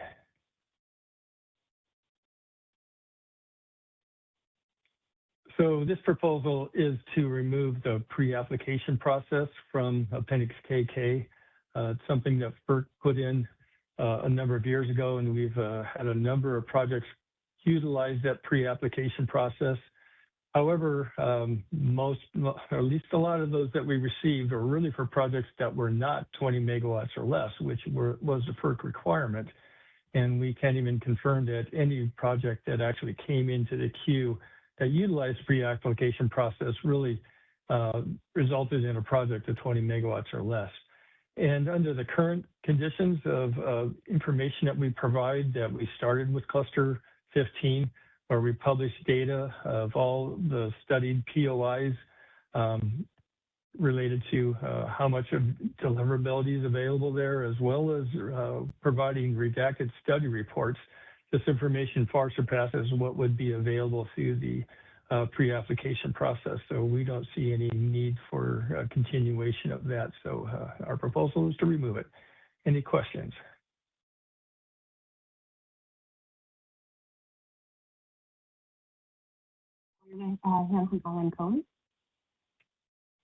Yeah, hi, this is Alan Combs with New Energy Works Consulting. I actually had a question about the previous proposal of just regarding clarification that the readiness proposal isn't due until like the start of the impact study after the pre-application. I guess I'd comment that a lot of projects dropped out, that they made it through the scoring process. They had a queue position, but then they didn't post. I believe it was gigawatts worth.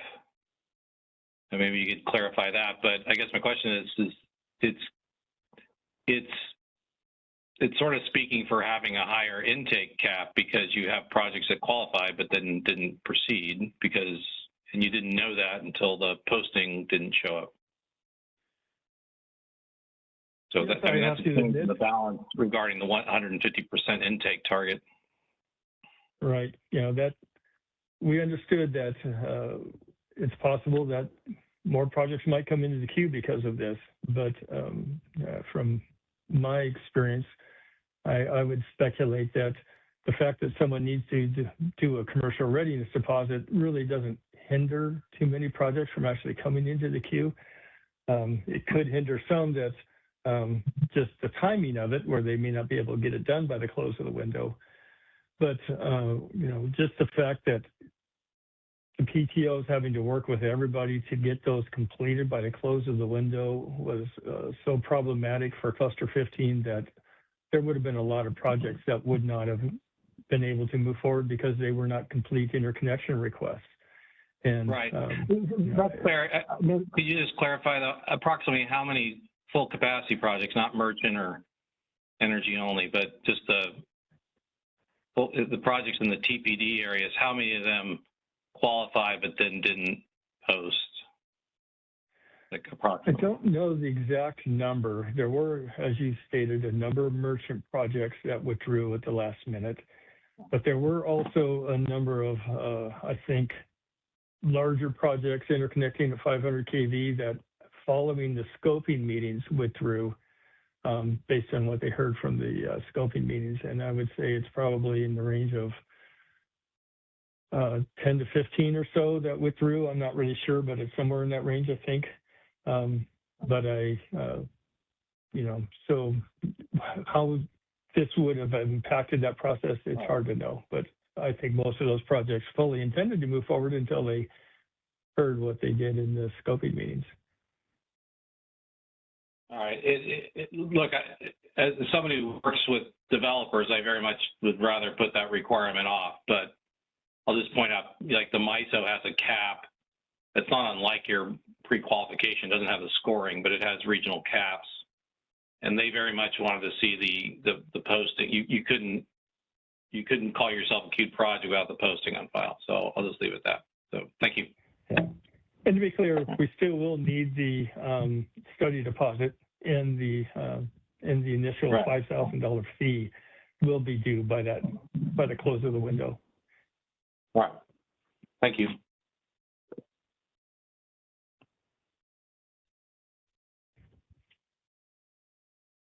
Any other questions? Yeah, we just got a hand from Vineet as well. Hi, this is Vineet from Clear Energy. Bob, I mean, we commented on this previously. We are okay discontinuing this pre-application process. One of the advantage I do see of this process, I don't know how many people actually use that, but for example, when it comes to POI information, I think this process is very useful, especially to know if a given POI substation has open positions to connect, or if not, there needs to be an expansion of the substation, to which side of the substation the expansion can be done, etc., etc. And that information is still not made available before cluster entry. The only time a developer knows that information is during the initial scoping meetings, and at that point, because of the FERC requirements, or the 2023 requirements, the developers have already committed nearly 100% site control without knowing those details, especially these POI specific details.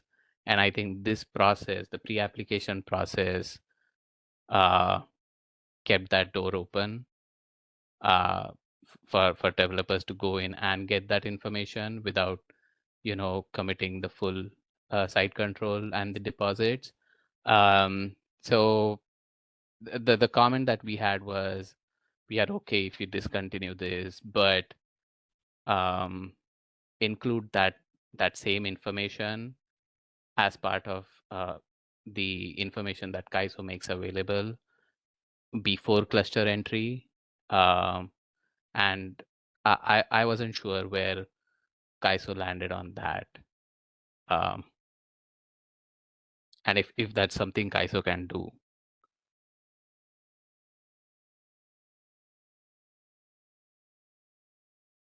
So related to that, that's something that I think would be valuable information. We'd have to work with the PTOs to determine if that's something we can put out prior to, along with the other information that we provide. So yeah, we'll have to look into that to see if we can get the PTOs to commit to basically provide an inventory of all the potential substations with POIs have been studied, whether there's open positions at those substations or not. Yeah, I think that would be helpful. And some of the PTOs, like PG&E has started doing that. They have started publishing list of POIs where there's no way to expand substation, making invalid POI and stuff like that. So I think PTOs can provide this information, this sort of information. I think we just need a process. Like if this is discontinued, it needs to probably appear someplace else. And I feel that data availability is where it should. That's all I had. Thank you. Yeah, but just to be clear, the list that you're referring to that PG&E puts out is only for just a few substations that cannot be expanded, or if they can be, it's going to be very expensive. It's not the entire list, so it would be a pretty significant undertaking, I think. But I think it's something that we should pursue and see if we can accomplish putting that information out. I just can't guarantee it at this point. Yeah. And I mean, I don't want to speak for like how they are doing it, but I do feel that as part of developing that list, they probably look at bigger footprint and narrow it down. So they probably have idea of everything else, and then the list is just like a condensed version of what's not feasible. So I think they're already taking a look at system wide. But yeah, that's my thought. Thank you. Okay. Any other questions? Yeah, hands from Nritya. Hi, this is Nritya from PG&E. I just wanted to provide some input on the challenges of such a list. When it's about where there are no positions or it cannot be expanded, I think that's relatively easier to pull. But about how many open positions there might be at a substation, that's much harder, because even if the PTO did publish such a list at a particular date, there's no guarantee by the time the Q cluster opens, those positions are still available. Because we have large load clusters, we have individual load applications which might take up those positions. So I just wanted to touch upon that. Thanks. Yes, I agree with that statement, and that's something that we would have to definitely caveat in anything we did publish, that it's a snapshot point in time that that information is based on and is subject to change. And that's it for comments and hands, Bob. I'm sorry, what's that? That's all the comments. There's no other okay. hands or questions in queue. Okay. So the last slide is Danielle's. All right. So on this last slide, we just made some changes to the Executive Dispute Committee. Previously, we had a requirement of having named vice presidents on the committee. I think it was 2 or 3.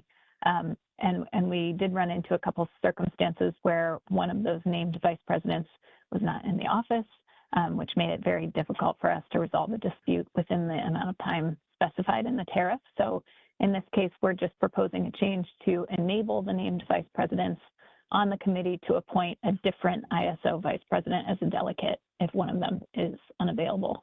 And so this should provide a little bit more flexibility and enable timely resolution of the issues. So I'll stop there and see if there are any questions. The other hands from Susan Schreiner. Go ahead, Susan. Hi, Susan Schneider, Phoenix Consulting. Yeah, we support this in general, but we did have a suggestion that one of the named vice presidents are named because they have expertise in the areas that would likely be needed to make a determination here. And so we had a suggestion that the named vice president, instead of finding another vice president that doesn't have that level of expertise, might be able to name a direct report who perhaps was not directly involved in the dispute, but could maybe be a better and more knowledgeable substitute. And the final proposal says that there wasn't any, didn't receive comments in support. But I guess my question of that proposal, so the CAISO wasn't proceeding with it. But I guess my question was, did you get any comments in opposition to that? No, we didn't, but we actually had a discussion with it internally with legal, and they had some concerns with that approach. Really? So that's the reason we didn't pursue it. A couple things. I mean, one, I think this is maybe more from your interest or your point of view, but the more the more close a direct report might be to an issue, the more that could potentially kind of solidify or foment the position that the ISO had already taken in it. So it may not be as objective of a participant. And secondly, I think legal felt pretty strongly that this is the reason that our vice presidents are on the executive committee. This is kind of part of their responsibility, and important to have this go to that higher level rather than have it be a direct report. So they felt pretty strongly that it should stay at the vice president level. Okay.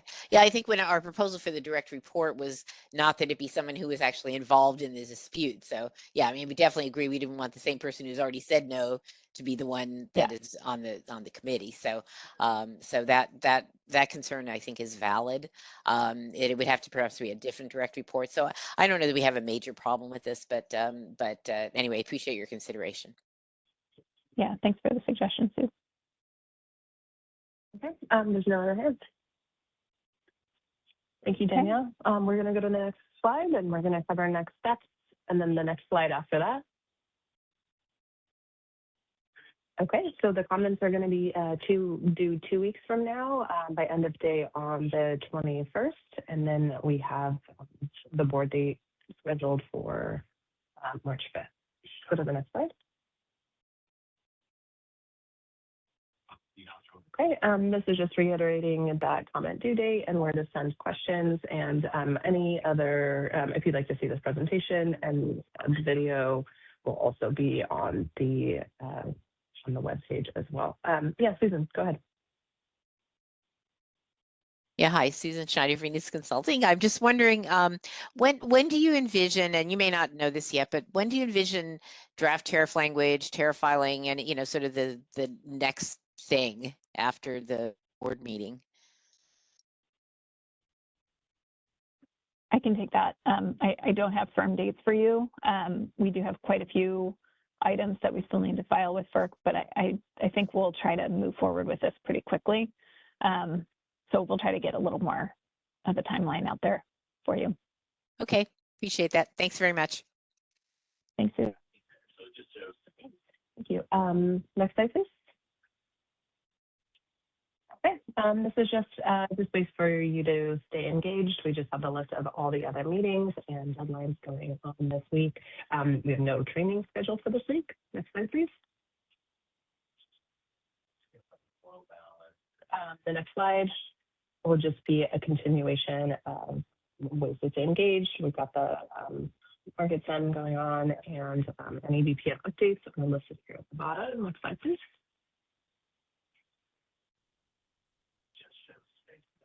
Next slide, please. Okay, and this is just our Energy Matters blog. We did post a new blog about a month ago for the 2025 year in review. So this concludes our meeting today. On behalf of Stakeholder Affairs, thank you to Danielle and Bob and Linda and Ryan for today's presentation. Thank you, Tegan, our event producer, for your support. In a few business days, we're going to post the recording of this video to the I5 Initiative page on the Stakeholder Center. Thank you so much for joining us and being part of our discussion. We look forward to seeing your comments.